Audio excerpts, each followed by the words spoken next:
ये कि financial crisis है, ये तो आप भी तस्लीम करेंगे क्योंकि गुज़िश्ता दिनों वज़ीर आला ने बर्दाश्त का दौरा किया और एक पाई भी नहीं दी। ACI बैंक शायद सारे इदारों को उन्होंने तनख्वाह दिया है। तो आप क्या समझते हैं कि एक तो वज़ीर आला मर्दान और स्वाबी के साथ जुल्म कर रहा है, ये भी बताया। दूसरा है कि तालीमी निज़ाम की आप बात करें तो 10 साल में बहुत कम सरकारी इदारे हैं जिन्होंने टॉप पोजीशन ली है। तो इस सवाल से क्या नाकामी नहीं है आपकी वजारत की? इस सवाल से बताएं मेरे भाई। अगर आपको 10 साल में हमारी कारकर्दगी नज़र नहीं आई सरकारी तो तालीम मैं ये तो मेरे साथ या मेरी हुकूमत के साथ आप लिंक कर रहे हैं ना। मैं पिछले 10 साल में, और आप अपने दिल पे हाथ रख के सही अपने आप से किसी प्राइवेट टाइम में पूछें कि ये जो आपके सरकारी इदारे हैं, स्कूल जो हैं सरकारी, इसमें पिछली हुकूमत में 55,000 टीचर मेरिट पे भर्ती हुआ। इस साल 58,000 टीचर मेरिट पे भर्ती हुआ ना। तो आप सुन लेना, आप तो रिज़ल्ट तो एब्रप्टली नहीं आएगा ना कि आप आज करेंगे और कल होगा। यकसा निज़ाम तालीम तहरीक इंसाफ की हुकूमत लेके आया, स्कूल में मिसिंग फैसिलिटीज़ प्रोवाइड की। जो प्राइमरी स्कूल 2 कमरों का होता था वो अभी 6, जिसमें 6 क्लासेस होती थी, अभी 6 कमरों का क्लासरूम बनता है।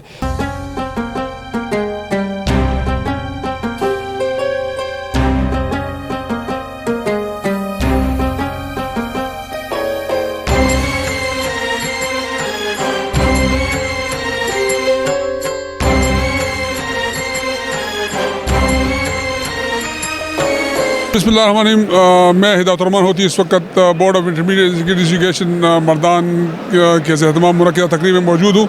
यहाँ पर बोर्ड के एहतमाम एक्सपो का इनेकाद किया जा रहा है।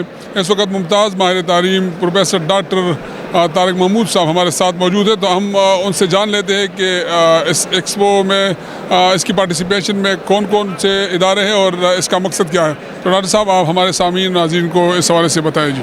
सबसे पहले मैं चेयरमैन बोर्ड का मर्दान का शुक्रिया अदा करना चाहता हूं कि उन्होंने मर्दान के तलबा के लिए ऐसे इम्पॉर्टेंट इवेंट ऑर्गेनाइज़ किए जिसकी वजह से सारे बेस्ट यूनिवर्सिटीज़ एक छत के तले आई हुई हैं और उससे स्टूडेंट्स को अपने कैरियर की काउंसलिंग में और अपने कैरियर की चॉइस में और बेस्ट यूनिवर्सिटी सेलेक्ट करने में बहुत इम्पॉर्टेंट हेल्प और टिप्स मिल सकती हैं और मिल रही हैं।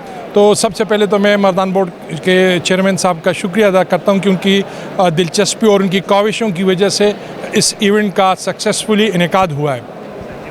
इसमें स्टूडेंट्स को अपॉर्चुनिटी है कि वो अपनी कैरियर काउंसलिंग कर सकते हैं। स्टूडेंट के लिए अपॉर्चुनिटी है कि वो किसी भी अपने कैरियर के मुतालिक किसी भी कंट्री का, वो मलेशिया हो, कनाडा हो, जर्मनी हो, वहाँ पे स्कॉलरशिप ढूंढ सकते हैं। वहाँ पर अपनी फ़ील्ड के मुतालिक वो एक्सेल कर सकते हैं कि वो बेस्ट यूनिवर्सिटी उस फील्ड के मुतालिक कौन सी है। तो ये एक बेस्ट अपॉर्चुनिटी है मर्दान के तलबा के लिए, जिसके लिए हम मर्दान बोर्ड के चेयरमैन साहब का और मर्दान बोर्ड के अमले का खुसूसी शुक्रिया अदा करना चाहते हैं। साहब, आखिरी सवाल ये है कि ये बताया चूँकि मर्दान में माशाल्लाह बहुत से तालीमी इदारे भी है जो कि प्रोमिनेंट हैं और यूनिवर्सिटी भी है, तो आप क्या समझते हैं कि इस तरह का के इवेंट जो है इसका इनेकाद ज़रूरी है ताकि हमारी जो नई नस्ल है, जो तलबात है, वो इन चीज़ों से मुस्तफ़ीद हो और उन्हें जो इस वक्त 21वीं सदी के जो ज़रूरियात है वो पूरा किया जा सके? जी, बच्चों को जदीद तालीम के तकाज़ों से हम आहंग करने के लिए इस तरह के इवेंट्स इम्पॉर्टेंट हैं और ऐसे इवेंट्स यूनिवर्सिटीज़ में भी होनी चाहिए और ऐसे इवेंट्स मज़ीद भी होने चाहिए ताकि तलबा को कैरियर काउंसलिंग के मुतालिक इम्पॉर्टेंट्स उनको टिप्स मिल सकें और उनको आगाही हासिल हो। तो ऐसे मज़ीद इवेंट्स होने चाहिए ताकि देखें दुनिया में सिर्फ EQ नहीं है, ठीक है, IQ इम्पॉर्टेंट नहीं है। अब इमोशनल इंटेलिजेंस आ गई, इमोशन क्वेश्चंस आ गई हैं जिसकी बदौलत तलबा के जो इमोशंस हैं वो चैनलाइज हो सकती हैं। बेस्ट यूनिवर्सिटीज़ में उनके कैरियर को एक्सेल हो सकता है। वो दुनिया की बेहतरीन यूनिवर्सिटी में जाकर पाकिस्तान का नाम रोशन कर सकते हैं। वो अपने कैरियर में, पाकिस्तान में एक किस्म का क्रेज़ चलता है कि ये फील्ड है तो सारे लोग उसमें चले जाते हैं। यहाँ पर आपको different university different program offer कर रही है, तो उसमें स्टूडेंट्स को बहुत फ़ायदा है, वो आएँ और इसका विज़िट करें।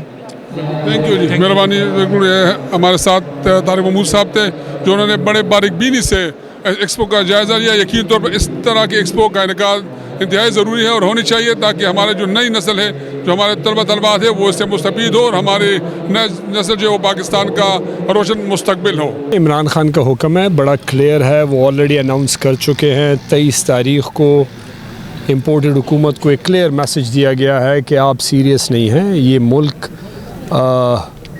इस तरीके से नहीं चल सकता। सियासत से ज़्यादा इम्पोर्टेंट पाकिस्तान है, पाकिस्तान के लोग हैं, पाकिस्तान की इकॉनमी है, पाकिस्तान की सिक्योरिटी है, और इन हालात में कोई बंदा इस हुकूमत पे एतमाद नहीं कर रहा। आपको कोई 2 रुपए नहीं दे रहा। IMF आपको कह रहा है कि आपकी पॉलिसी की कंटिन्यूटी नहीं होगी।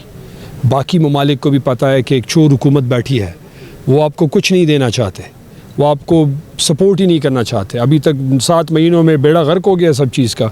आपकी सारी टेक्सटाइल मिलें फैसलाबाद में बंद हो गई हैं, बाकी आपके बिजनेसेस बंद हो गए हैं, आपकी LCs नहीं खुल रही, आप बाहर से दवाइयों के रॉ मटेरियल नहीं इंपोर्ट कर सकते, बाकियों की तो खाने की वो चीज़ें जिससे आपकी फूड सिक्योरिटी लिंक है, उसमें आपको फूड शॉर्टेज आने वाला है, अल्लाह खैर करे। डॉलर को आपने ज़ोर से और आर्टिफिशियली कंट्रोल किया है, क्योंकि आप कोई चीज़ बाहर से मंगवा नहीं रहे, कोई चीज़ आप अपनी बना के बाहर बेच नहीं रहे, तो मुल्क का तो बेड़ा गर्क कर दिया आप लोगों ने। तो इसका एक ही वाहिद हल है कि एक फ्रेश इलेक्शंस हों, लोग जिसको मैंडेट दे वो लोग आएँ, वो डिफ़िकल्ट डिसीजन लें, उन पे लोगों का बाहर के ममालिक का ऑर्गेनाइजेशंस का एतमाद हो कि 5 साल के लिए वो हुकूमत आई होगी, वो पॉलिसीज़ देगी जिससे 5 साल हुकूमत चलेगी। वो कोई भी हो, वो हम हो सकते हैं, कोई और हो सकता है, लेकिन अवाम में अवामी लोगों को वापस इन मुश्किल हालात में जाना चाहिए। वो इस चक्कर में हैं कि वो अपनी चोरियां बचाने के चक्कर में अपने आप को क्लीन कर दिया, फाइनेंस मिनिस्टर को क्लीन कर दिया, बाकी मिनिस्टर्स को क्लीन कर दिए, मरियम को क्लीन कर दिया, शहबाज शरीफ के बेटे को क्लीन कर दिया, ड्राई क्लीन मशीन लगाई हुई है। अभी नवाज़ शरीफ को जो कन्विक्टेड है, भगोड़ा है, उसको यहाँ पे लाना और यहाँ के ड्राई क्लीन में डाल के उसके लिए कोई स्पेशली ड्राई क्लीन बनाया जाएगा, क्योंकि उनका सलख्तर है। सब टूट रहे हैं जी, सब जाए। अच्छा, तसल्ली रखें, जो इमरान खान ने अनाउंस किया है, जो वो कहते हैं वो करते हैं इंशाल्लाह, और ये मुल्क की बेहतरी के लिए है। इसमें कोई ज़ाती एजेंडा नहीं है। कहना वहाँ पे दोनों जगहों पे तो तहरीक इंसाफ की हुकूमत है, लेकिन इमरान खान का मैसेज बड़ा क्लियर है कि असम्बलियाँ ये लोगों की बेहतरी के लिए होती है, ये हुकूमत है। आपने कोई समरी मूव की है सर इस हवाले से? दूसरा मैं एक क्वेश्चन इसके साथ रिलेट कर रहा हूँ कि जो अपोजिशन है उन्होंने मरकज़ी हुकूमत से रिक्वेस्ट की है कि गवर्नर राज नाफिज किया जाए, कोई मोशन जो यहाँ नहीं लाई जाएगी, बल्कि गवर्नर राज की अपील की गई है। देखें, एक तो समरी चीफ मिनिस्टर 22-23 को जब इमरान खान ने कह दिया वो मूव कर देंगे, कोई इशू नहीं है। दूसरी बात ये है कि गवर्नर राज ये किस चीज़ पे लगाएंगे जी? क्या मसला क्या है? असम्बलियाँ रखना और असम्बलियाँ तहलील करना चीफ मिनिस्टर का प्रोरोगेटिव है। अगर चीफ मिनिस्टर समझते हैं कि जी मुझे फ्रेश इलेक्शन में जाना है, ये उनका आईनी हक है, और उसके पार्टी के चेयरमैन ने मुल्क के लेवल पे एक बड़ा क्लियर डिसीजन लिया है कि ये मुल्क इस तरीके से नहीं चल सकता। 22 करोड़ अवाम चंद लोगों की ज़ाती फ़ायदे के लिए नहीं आप डुबो सकते। ये हमें रिस्पॉन्सिबिलिटी, हम मैंडेट लेके आए हैं, तो उस मैंडेट का कोई एहतराम है, कोई प्रोरोगेटिव, उसकी कोई रिस्पॉन्सिबिलिटी है। ये तो नहीं है कि जब हम मिनिस्टर बन गए तो जो मुल्क बेड़ा गर्क हो लेकिन हम अपने मज़े करेंगे। लाइन ऑर्डर की सिचुएशन है बनू में, आप देख रहे हैं, दूसरी जगहों वाना में कल रात को हुआ है, तो इसको मद्देनजर रखते क्या गवर्नर राज नहीं लगना चाहिए? क्यों लगेगा जी?